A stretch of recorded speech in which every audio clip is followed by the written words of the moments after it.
All right, everybody, welcome to Math with Grace. Today we're going to be going through Math 7, Book 706, Lessons 11 through 15. Lesson 11 begins on page 46, and it's titled The Exponents 1 and 0. Remember, the exponent is the little number that's up at the top here. And 1 and 0 are special cases. A number with an exponent of 1 is the number itself. Any number with an exponent of 1 is that number. Okay? Any number except for 0 with an exponent of 0 equals 1. So any number, doesn't matter which, with an exponent of 0 is always going to be 1. 100 to the 0 power, 1. 10 million to the 0 power, 1. Always. Okay, so this is a nice, fun beginning of the week lesson. Because it's pretty basic. 3 to the 1 power, any number to the 1 power is itself, so 3 to the 1 power is 3. 5 to the 0 power, any number with an exponent of 0 is 1, so that's 1. 10 to the 0 power, 1. 7 to the 1 power, 7. 16 to the 0 power, 1. 10 to the 1 power is 10. 2 to the 1 power is 2. 2 to the 0 power is 1. Boom. We're done. Okay, super basic, super easy lesson. Just remember the rule. Any number to the 1 power with an exponent of 1 is itself. Any number with an exponent of 0 is 1. Done. Good. All right, great. Go ahead and finish the rest of lesson 11 and meet me back here for lesson 12. Lesson 12 begins on page 51, and it's definitely going to take a little bit more time than lesson 11. Finding the missing dimensions for any measurement formula. We've done a little bit of this already. It says anytime you're missing just one dimension of a geometric figure, you can find the missing dimension by substituting the numbers you know for the variables in the correct formula. That should be in bold. Make sure you're using the correct formula. And solving algebraically for the missing dimension. Let's take a look at the 3 examples they have here before we turn the page and do some on our own or together. Finding the diameter of a circle when only the circumference is known. So if they give us the circumference but want us to solve for the diameter, we need to use the formula for circumference. Circumference equals pi times the diameter. And then substitute in what we know.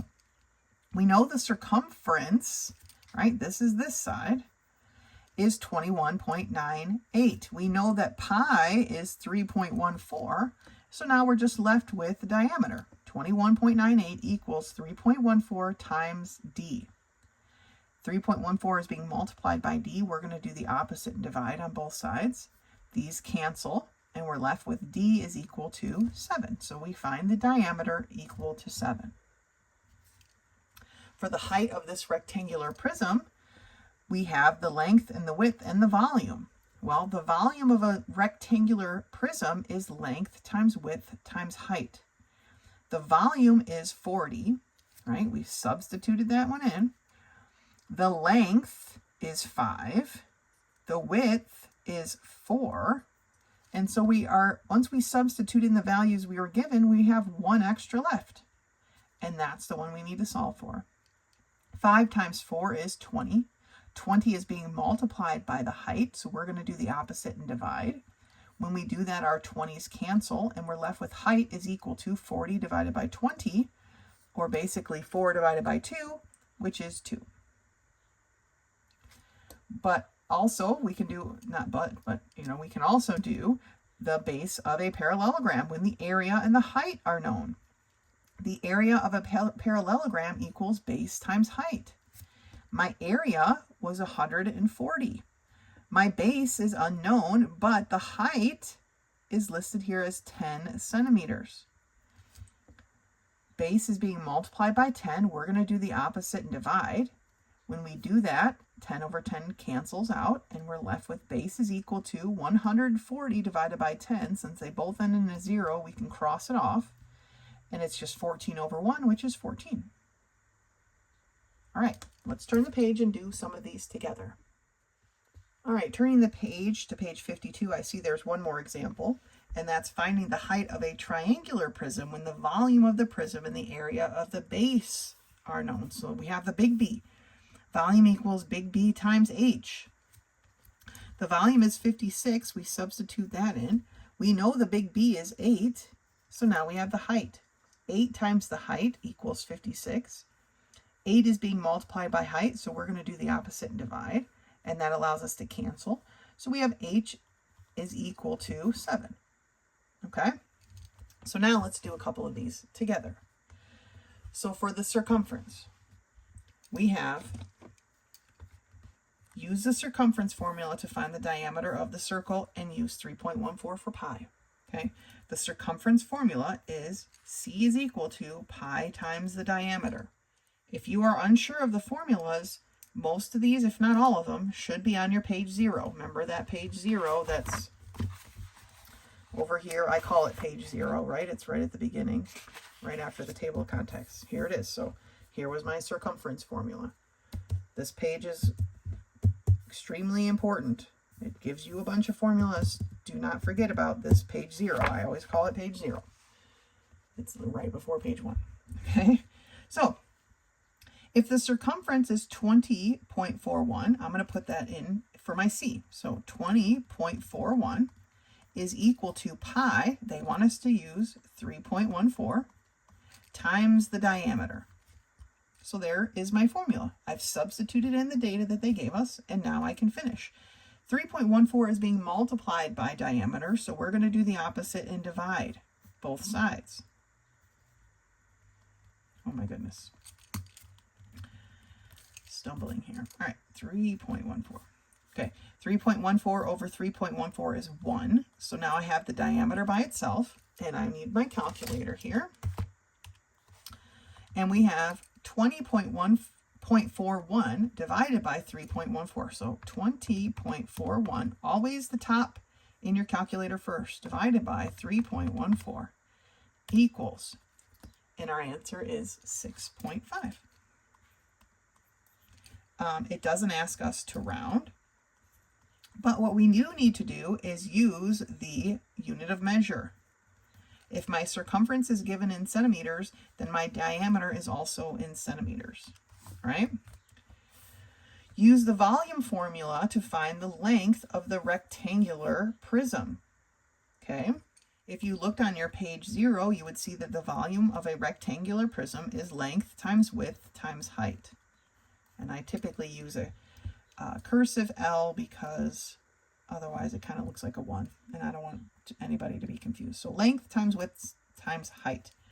My volume is 72, and that's equal to the length, which we're solving for, times the width of 3 times the height of 4. Okay? 3 times 4 is 12. So I end up with 12 times the length equals 72. 12 is being multiplied by my length. I'm going to do the opposite and divide. 12 over 12 is 1, so now my length is by itself. 72 divided by 12, if you know your feet measurement, you might already know what the answer to that is, but it is 72 divided by 12 is 6. So the length is 6 feet. Okay, unit of measure here is feet. So we need to include our unit of measure here. So basically we need to find the correct formula that applies to the problem that we're working on. Substitute the information that we're given and solve for the last piece that we were not given. All right? And we're going to solve for that in our normal algebraic way. Okay? All right, good job. Go ahead and finish the rest of the We Remember and meet me back here when you're ready for lesson 13. Lesson 13 begins on page 56, and it's titled Negative Exponents as Fractions. Now, this is a topic that we are going to look at here, but it will be the rest of your math experience from here on forever and ever. Amen. Okay? So we want to make sure we grasp the concept. It says a number with a negative exponent represents a fraction or a decimal. Okay? Up to this point, we've only been dealing with positive exponents. The numerator will be a 1, and the denominator is the same base, but with a positive exponent. Let's take a look at what that means, okay?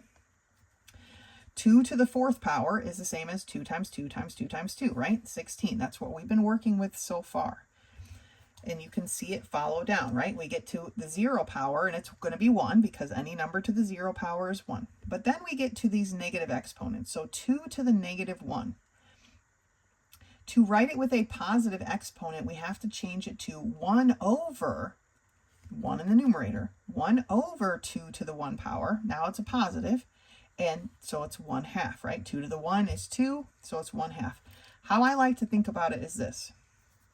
We have 2 to the negative 1.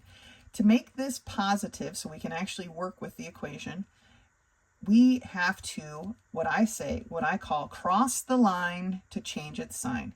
We know that any whole number, 2, is basically a 2 over a 1, right? That's when we're dealing with fractions, we know that whole number, to make it an improper fraction, we just put it over 1. To make this exponent positive, we need to have it cross this line. So to change the sign, we cross the line, right? Cross the line to change the sign, so it becomes 1 over 2 to the 1 power. Now it's positive. And so the same thing happens here, right?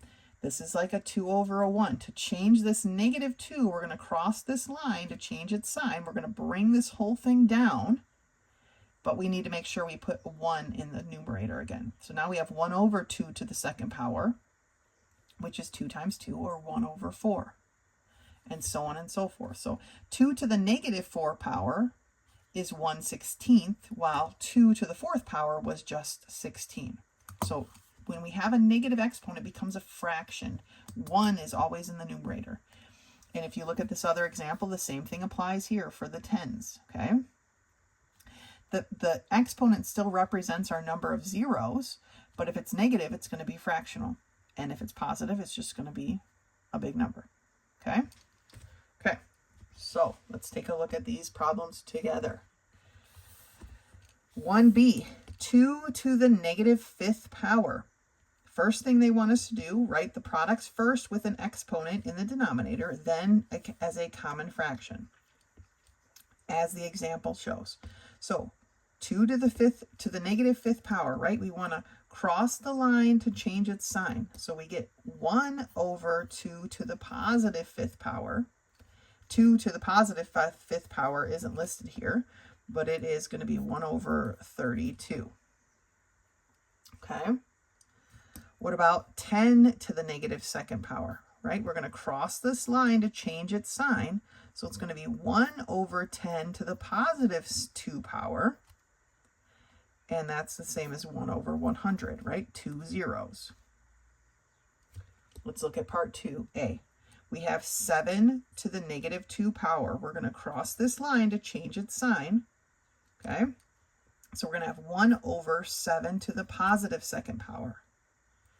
7 times 7 is 49. So it's 1 over 49. For part B, we have 10 to the negative 4th power. We're going to cross this line to change its sign. So it's 1 over 10 to the 4th. 10 to the 4th power is the same as a 1 with 1, 2, 3, 4 zeros. So 1 over 10,000. Let's look at 2c. We have 9 to the negative 2nd power. Cross the line to change its sign. So 1 over 9 to the 2nd power, positive now because it crossed the line. Okay. 9 times 9 is 81. So 1 over 81. Let's do another row together, and then I will leave the final row, number 4, for you to work on your own. Number 3, 5 to the negative 3 power. We're going to cross this line and change its sign.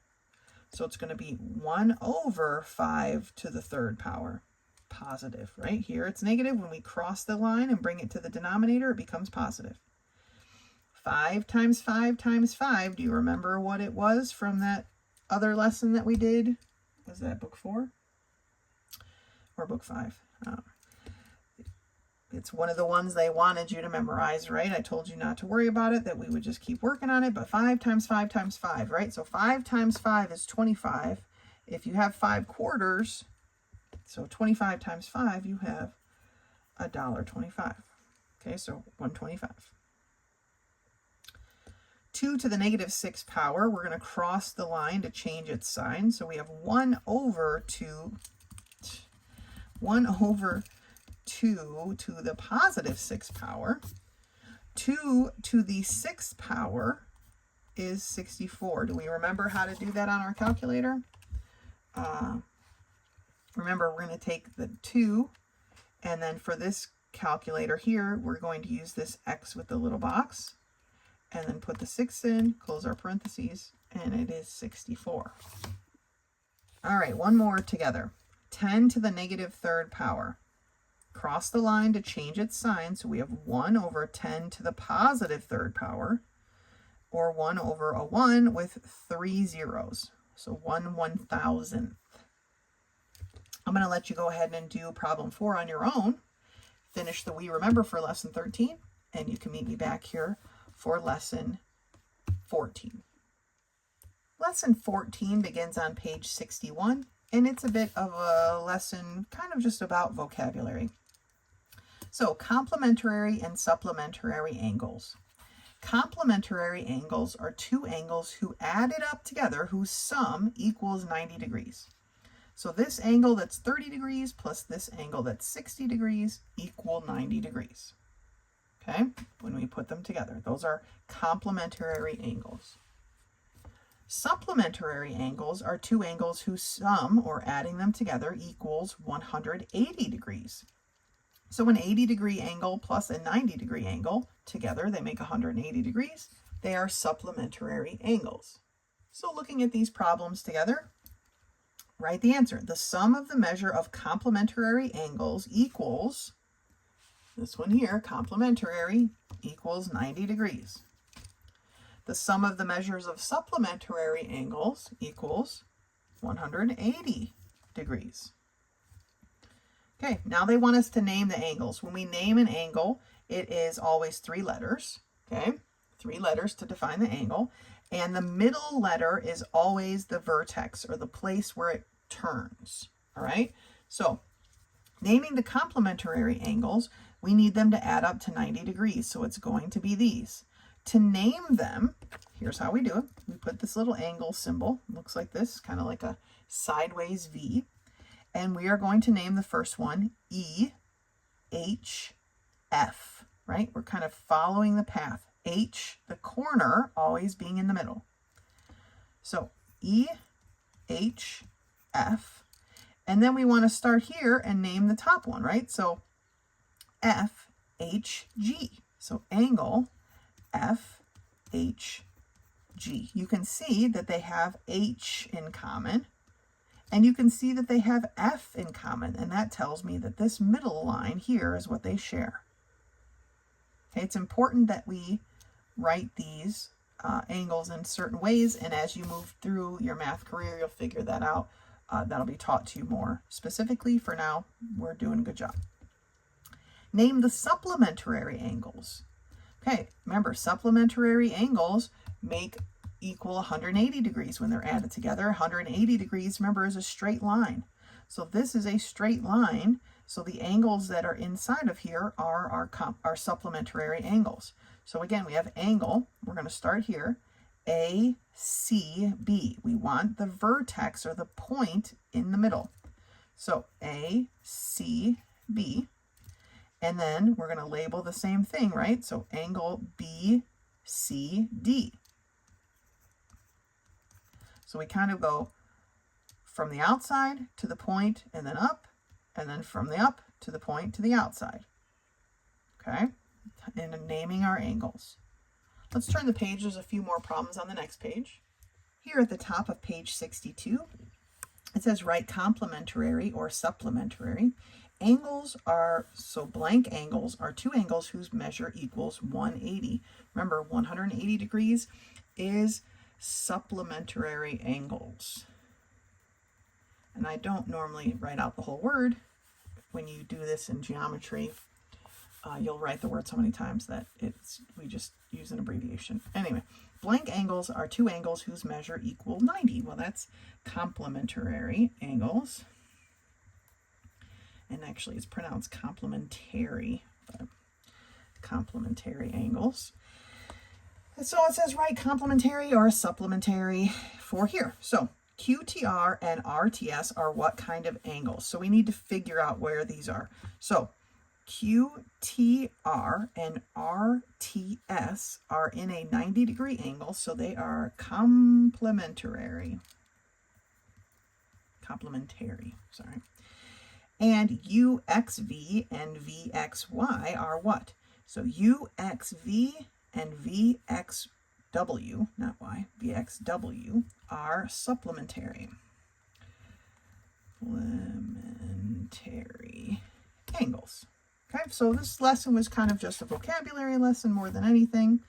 Go ahead and finish the We Remember and meet me back here when you're ready for lesson 15. Lesson 15 begins on page 66 and it's titled Converting Between Inches and Centimeters. Okay, so here is a new conversion that we're going to be working on. The conversion for inches to centimeters is that 1 inch is equal to 2.54 centimeters. Now, that used to be a rounding measurement, right? But it says here that in 1959, the U.S. government shortened an inch by a fractional minimal amount, minute it says, so that it was exactly 2.54 centimeters.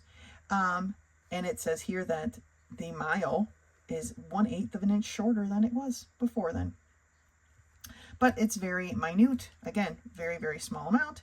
And therefore, now it's an exact. Rather than it being about an approximation, it is exact. So 1 inch equals 2.54 centimeters. And let's do these conversions. So for number 1, we're starting with inches. So we have 12 inches. And how are we setting up our fraction?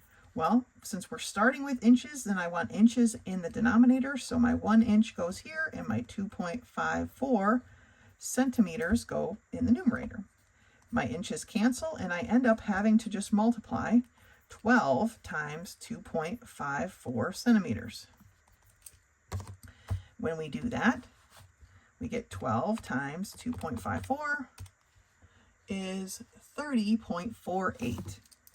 So 30.48. Now, the instructions read to round to the nearest inch or centimeter. So I'm rounding a 0 based on a 4. The 4 is not equal or larger than 5, so our number is going to stay the same. So it's about 30 centimeters. For number 2, I have 35 centimeters into inches. So I'm starting with centimeters. So in my fraction, my centimeters are going to be in the denominator this time. So my 1 inch goes in the numerator. That allows me to cancel my centimeters, and I end up with 35 inches divided by 2.54. Okay, remember we multiply across. So we have 35 divided by 2.54, and we get 13.779. 13.779 inches. They want whole number, so I'm rounding a 3 based on a 7, so it's going to bump it up to 14 inches. For number 3, we have 120 centimeters, so when I set up my fraction, we were given centimeters, so my centimeters are going to be in the denominator, 2.54 centimeters, and my 1 inch goes in the numerator. My centimeters cancel, and then I multiply across. So I have 120 inches divided by 2.54. So again, to our calculator, 120 divided by 2.54 equals 47.24. Since we need a whole inch or centimeter, these are inches. We are rounding our 7 based on a 2. The 2 is not equal to or greater than 5, so we just have 47 inches. And for the last one, we have 100 inches. Setting up our fraction, inches are going to be in the denominator. So my 2.54 centimeters is going to go in the numerator. my inch cancels. When I multiply across, I just have 100 times 2.54 centimeters, because a denominator of just a 1, we don't need to recognize. You can multiply this on your computer, but remember when we multiply by multiples of 10, in this case 100, we just move the decimal to the right. So it's going to be 254 centimeters. Now, you might be thinking, when am I ever going to need this? But I personally use this conversion all the time. Okay, I, in my spare time, have a 3D printer and I 3D print things. And I would say 99.9% of the prints are in millimeters.